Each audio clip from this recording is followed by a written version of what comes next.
Joan Rivers was born Joan Malinsky, and from quite a young age she was a prodigy really in terms of comedy. She was right up there with Woody Allen at the start and George Carlin, and was a pioneer of female stand-up comedians. There are so many comics today look to Joan Rivers and say, because of her I became a comedian, or because of her mentorship I became successful.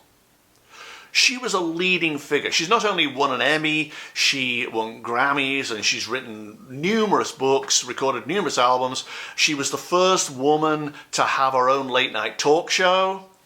Didn't go well, but then she got a daytime talk show and won an Emmy for that, and was going for a very, very, very long time into her 80s. Always working, always funny. If you like that kind of thing, she was never really to my taste, but you've got to hand it to her. She did an incredible job. So it's unfortunate in a way, two things really. First of all, that she started doing shows with no longevity, really. Things that didn't really enhance your reputation, like Fashion Police, which was just a bunch of catty remarks about people, which I really, really disliked. But also, she kept having plastic surgery. And I think at one point said that when she died, she wanted her body turned into Tupperware or something. Which is a great line, if true. But anyway, but it distorted her. And she became a caricature in a way, because instead of being known as this amazing comedian, even though she was, she became sort of known for doing these catty TV shows and having this distorted mask of a face from plastic surgery. I think probably it was insecurity. I think at some point she didn't think she was good looking. She wanted to be an actress, I know, and I think maybe she thought, well, I'm not worthy because I don't look beautiful or whatever, and I'm just going to have things done to myself until I do look beautiful. And she died during surgery operation, actually, but a very easy one on her throat. It was an outpatient procedure, but the doctors didn't do it right, and she had a breathing problem, which they didn't spot at the time, and she died unexpectedly in her 80s. So when I went into the pictures, I see these tunnels. The architecture is generally the same, but it changes according to what's necessary to express what the person's spirit goes through. So I went to the beginning of the tunnel that I always see, and I didn't have to wait very long, because in she comes at quite a lick, and she was carrying her shoes, and she was really angry. She just walked right past me and down there. I was like, wow, that woman is furious. And the atmosphere around this was more of, I want to speak to the manager. I need to speak to somebody now. I am not budging until I speak to somebody who's in charge. Very aggressive. And she stood there holding her shoes and refused to move. I don't know if in real life she was very controlling, but certainly she was in this. And it was like, I demand to speak to somebody. This is not right. She was powerless. She was out of control of things, and she needed to be in control. Part confusion, part annoyance. Mad as hell. But there was no response. And as she gradually calmed down a little, she realized that there was nobody coming. There was no manager. You can't click your fingers here and get a response. Still holding her shoes, she turns around and she sees the tunnel. The metaphorical tunnel that is always there, that everybody goes down. But this one, tailored to her particular story, was very steep and filled with little ridges and bumps. Very hard on the feet. which were bare. She didn't have her shoes on. Pulled by the current, pulled by this urge to get somewhere, do something, make something happen. She goes, okay, all right. And she begins to climb this hill. Boy, is it painful on the feet. It's like, put your shoes on, dear. No, these are valuable. I'm not doing that. I'm gonna walk. By the time she reaches the top, she is pooped. And because she's so angry, the forces that I've seen come to greet other people who are more compliant, those forces go, just leave her. Wait until she's more agreeable. Wait until she lets her ego drop, her defenses, her control. They just stand back. And so she has to struggle alone. If she were more compliant, she would float. If she were less aggressive, she would float. It wouldn't be as hard. But no. She climbs this hill. By the time she gets to the top, she is like,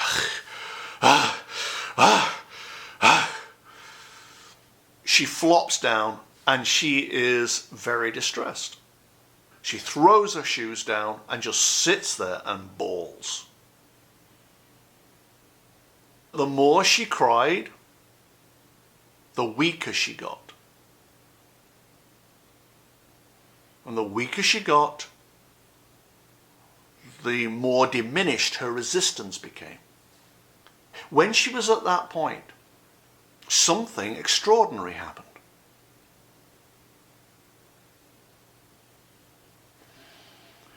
She reached up and there was like a zipper or something, a zip in her hair here, and she pulled it down.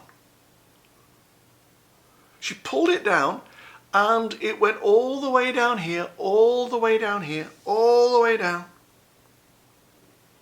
to the floor where she was sitting.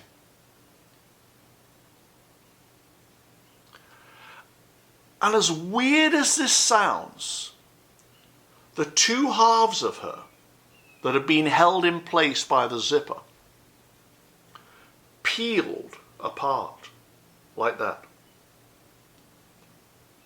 taking away her outer casing of not just plastic surgery and all that sort of stuff, but of her insecurities, her fears, her need to control, her ego, her presentation, her need to please, her need for attention,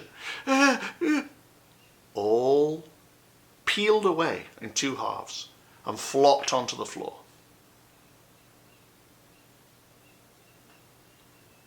And there inside was Joan Malinsky, the real person at last. None of the accolades, none of the success, none of the attention, none of the glamour, none of the Emmys and Grammys and whatever else, just Joan Malinsky. And Joan Malinsky floated. There was an extra stretch of tunnel to accommodate this. She just floated off up this tunnel. Easy. Easy, easy, easy. All the stuff that hadn't mattered but she thought it did had been left behind. And all that was left was the true self. And I don't think she liked that very much, because it felt like her battlements that had protected her had been torn down. There's no money, no fame, no success. The things that had mattered very much. She was very philanthropic as well. Very, very philanthropic and very generous in that kind of way, and very, very kind. Which is really the thing that matters. But those things had gone too. She was just plain Joan Malinsky again. The real person. That's what mattered. The authenticity mattered. She'd done her best. She felt she had given her all and she'd done her best. But now she was back to being her authentic self. There was that sense of, okay, I've had enough. Just take me. I'm done. Let's go. If this is what it is, let's just go. And it was a straightforward transition at that point. She just went straight through the membrane and vanished. But it wasn't Joan Rivers that vanished. It was Joan Malinsky that vanished. Joan Rivers was left way behind there, at the top of the hill. And the core person, the essence of who this individual was what passed through the dome and was welcomed home. That's when Grace was there to meet her. Not when she was pushing and pulling and insisting and complaining. None of that.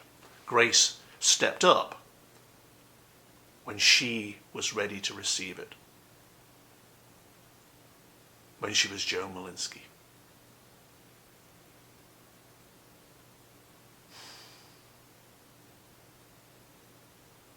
And those were the pictures. That's what came. Very interesting. Very powerful. Very strong. Of course, we will always remember the star, the celebrity, the funny woman, the jokes, the legend in her sphere. But ultimately, none of that really mattered to the universe in the bigger picture. What mattered was who she was in her heart.